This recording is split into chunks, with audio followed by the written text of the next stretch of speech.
Gözə hörmətli 50 milyonluq Azərbaycan xalqı, gözəl insanlar, Türk əsilli insanlar. Mən bugün Həftəlik Azərbaycan media qrupunu dəstəkləyənləri də dəstəkləyirəm. Bizim demək olar ki, YouTube kanalımızı dəstəkləyənləri dəstəkləyirəm. Həmçinin bizi dəstəkləməyənləri də dəstəkləyirəm.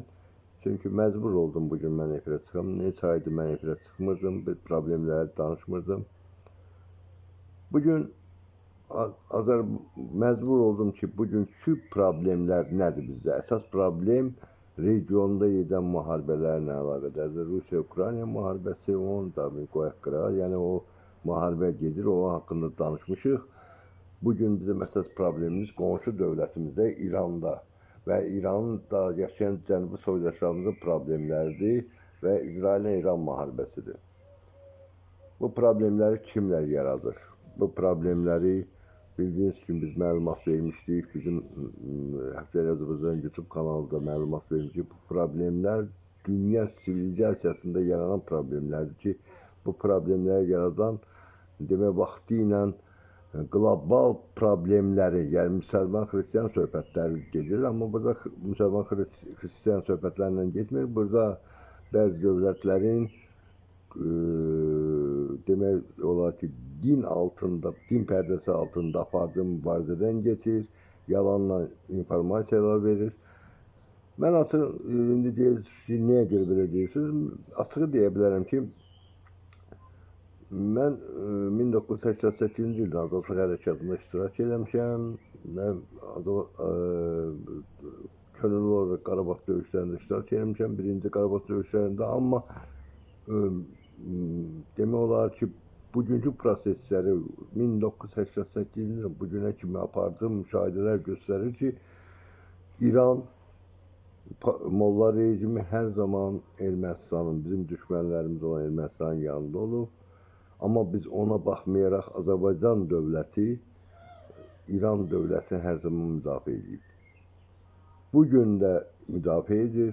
Bugün də Azərbaycan xarici dövlətinin Xarici İşlər Naziri bəyanat verdi ki, biz İsrailin İrana qarşı müharibəsinin qəti əleyhinə olmuşuq. Və bəyanat verir ki, yəni bizi burada bir şey yoxdur. Ancaq Fars Molla rejimi, bildiyiniz kimi orada cənubi soydaşlarımız çoxdur deyənə, Fars Molla rejiminin Sepah təşkilatı var. Bu Sepah təşkilatı çox gülünc, özünə uyğun olmayan hərəkətdə, onun yaxın mediası Azərbaycana qarşı qondarma iddiamlar ilə sürülür. İddiamlar nədir? İddia edirlər ki, Azərbaycan İsrailə neft satır, Siyonist rejimin təyyarələri, yanacaqlar təmin olunur və Təbrizi zərbələr endirirlər. Təbrizə. Fikir verirsiniz. Tehrana deyil, Təbrizə. Səbəb nədir? Demək, şimalla cənub Azərbaycanlıların qarşı durma yaratmaq fikirləri var. Qardaşım, belə olmaz axı. Sən Fars Erməniyə kömək edirsən. Bugünkü gündə sən o Fars həmişə Erməniyə kömək eləmişsən və bizim məscidlərimiz, sən dediyin məscidlərə namaz qıldırırlar, o Şuşada, digər yerlər, ermənilərə imkan vermişsiniz ki, donuz gütsünlər. Ora təmizləndi, şükür Allaha. Bəstirin da, bəstirin bu xalqlarla oynadınız da. İsrail 44 günlük müharibədə bizə dəstək oldu. Bugün niyə Azərbaycan, bugün ona baxmayaraq Azərbaycan sizi müdafiə edir. Çünki dinc əhaliyə demək, raket zərbə vurmanın əleyhinədir Azərbaycan dövləti, həmişə də olub. Mən bugün onu da deyə bilərəm ki, mən müxalifətçiyəm, amma tənqidçi jurnalistim. Amma reallığı deyəcəm. Mən hakimiyyətin, bugünkü gündə hakimiyyətin xarici siyasətini dəstəkləyirəm. Bəzi məqamlarda dəstəkləyirəm. Səbəbləri nədir? Səbəb odur ki, Azərbaycan dövləti hər zaman, hər bir dövlət kimi, dövlətçiliyin qoruyan bir ölkə olub. Üç bayrağın yüksəltdi Xankəndində bu 44 gündə. Mən fəxr edirəm ondan, mən ürəyimi basıram. Deyirəm, Allah bütün şəhidlərimizə rəhmət eləsin. Birinci və ikinci Qarabağ döyüşlərində olan bütün şəhidlərimizə rəhmət eləsin. Allah qazilərimizə kömək etsin. Allah bütün Azərbaycan xalqını, cənubda yaşayan Azərbaycanlılarımıza da kömək eləsin. Amma bu o demək deyil ki, biz partizanların şovinist siyasətinə və yaxud digərlərin şovinist siyasətinə qarşı dinməyək, danışmayaq. Mən məcbur oldum çıxdım efirə. Çünki məcburiyyətin səbəbləri başqadır. Bəziləri elə bilir ki, kimsə danışmır, dinmir, nədir? Bəli, yeganə dövlətdir ki, Azərbaycan dövləti bugün Rusiya kimi dövlətə qarşı yeganə dövlət oldu ki, Rusiya qoşunlarını vaxtı ilə Elçi bəy Azərbaycandan, Əbülfəz bəy Elçi bəy Azərbaycandan rədd elədi. İlham Əliyev də Qarabağdan rədd elədi. Siyasət budur. Bugün bizə Zəngəzur lazımdır, onu da açacaq. Allah qoysa inşallah o olacaq. İnşallah olacaq. Amma bugün biz dövlətçiliyimizi qorumalıyıq. Müxalifətçi oldun, iqtidarçı oldun, dəxli yoxdur kimsəsə.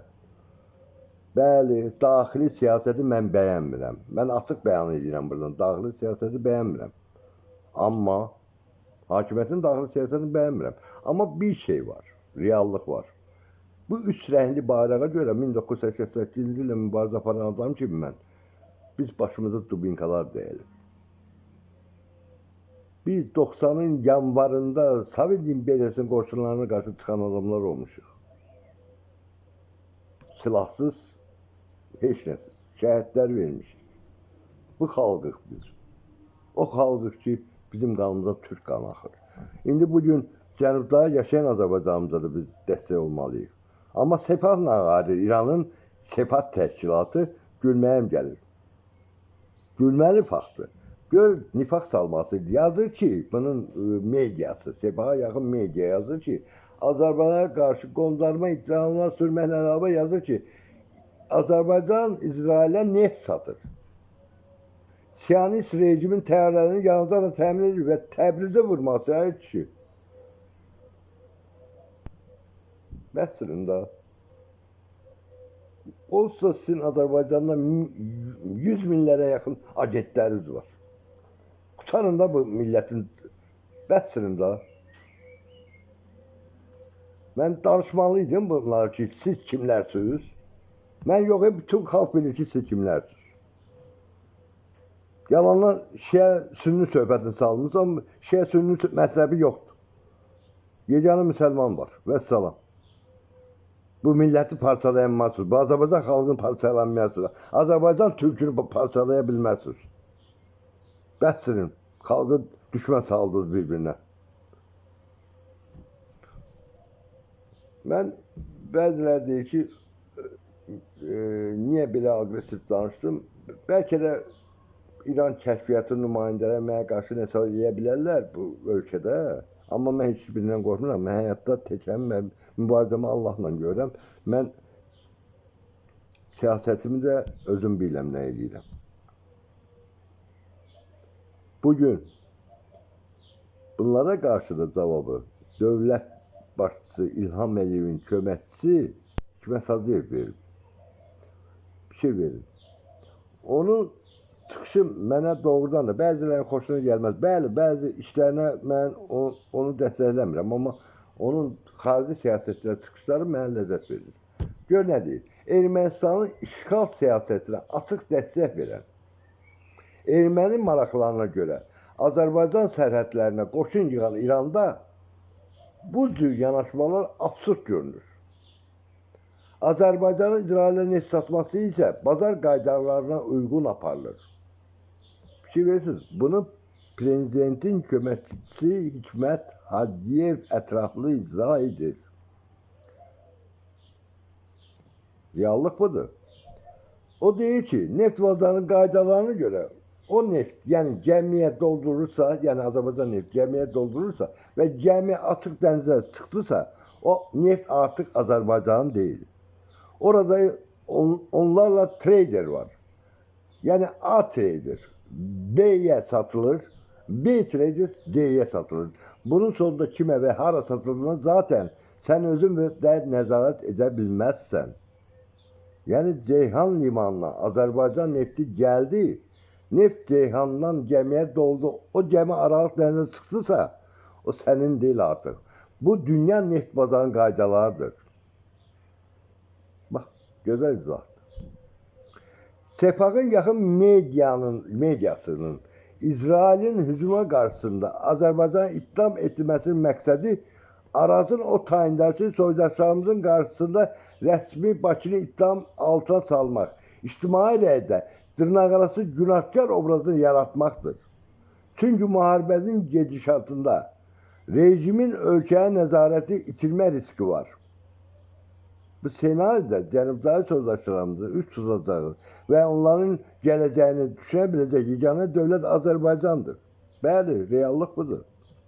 Rejim bu cür iddialara Bakı-Təbriz xəttinə nifaq toxumu səpməyə çalışır. Bəli, doğrudan da çalışır. Sepah, Fars rejimi, Molla rejimi buna çalışır. Belə iddialar geniş kampanya çevirə biləcəkləri də istisna deyil. Mən buradan bütün soydaşlarımıza, Cənubda yaşayan soydaşlarıma, bütün xalqımıza müraciət edirəm ki, bu cür təxribatlara, bu cür Sepahın provokasyon təxribatlarına uymayın. Biz Azərbaycanlıyıq, Azər Türkük. Biz bir-birimizə dəstək olmalıyıq. Çox sağ olun, hörmətli həftəlik Azərbaycan üçün Aqil Mahmudlu.